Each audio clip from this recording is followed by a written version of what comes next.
வணக்கம். பிஎன்சியின் தற்போதைய நேரத்திற்கான டாப் 5 செய்திகளை பார்க்கலாம்.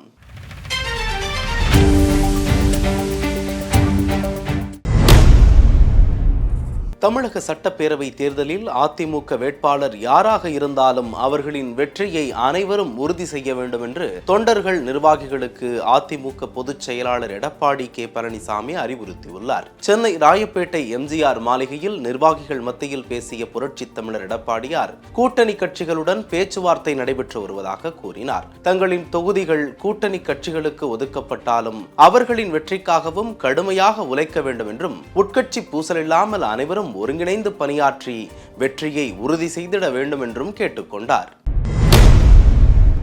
2026 சட்டமன்ற தேர்தலில் யாருடன் கூட்டணி என்பதை முடிவு செய்துவிட்டோம் என்றும் தொண்டர்கள் விரல் காட்டும் கட்சியுடனேயே கூட்டணி அமைப்போம் என்று தேமுதிக பொதுச் செயலாளர் பிரேமலதா விஜயகாந்த் கூறியுள்ளார். கடலூரில் நடைபெற்ற அக்கட்சியின் மாநாட்டில் பேசிய பிரேமலதா, தேமுதிக இல்லாமல் யாரும் ஆட்சி அமைக்க முடியாது. தேமுதிக எங்க கூட்டணி வைக்கிறதோ அவர்கள்தான் ஆட்சி அமைக்க முடியும் என்றும் கூறினார். தேமுதிகவை வச்சு ஜெயிப்பீங்க, தேமுதிகவை பயன்படுத்துவீங்க, ஆனால் தேமுதிகவுக்கு மட்டும் வாய்ப்பு கொடுக்க மாட்டீங்களா என்றும் பிரேமலதா கேள்வி எழுப்பியுள்ளார்.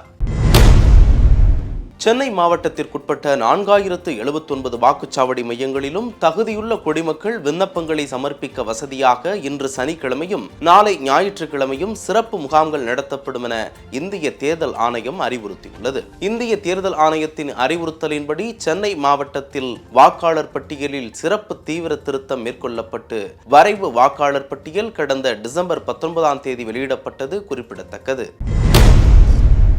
வங்கக்கடலில் நிலவும் ஆழ்ந்த காற்றழுத்த கரையை கடக்கும் நிலையில் நாகை உள்ளிட்ட 14 மாவட்டங்களில் ஜனவரி 10ஆம் தேதியான இன்று கனமழை பெய்ய வாய்ப்புள்ளதாக வானிலை ஆய்வு மையம் தெரிவித்துள்ளது. இது தொடர்பாக வானிலை ஆய்வு மையம் வெளியிட்டுள்ள அறிவிப்பில் திருவாரூர், நாகை, மயிலாடுதுறை, கடலூர் மாவட்டங்களில் ஓரிரு இடங்களிலும் புதுச்சேரி, காரைக்கால் பகுதிகளிலும் இன்று கன முதல் மிக கனமழையும், சென்னை, செங்கல்பட்டு, திருவள்ளூர், காஞ்சிபுரம், விழுப்புரம், கள்ளக்குறிச்சி, அரியலூர், தஞ்சாவூர், புதுக்கோட்டை, ராமநாதபுரம் மாவட்டங்களில் ஓரிரு இடங்களிலும் கனமழை பெய்ய வாய்ப்புள்ளதாக தெரிவிக்கப்பட்டுள்ளது.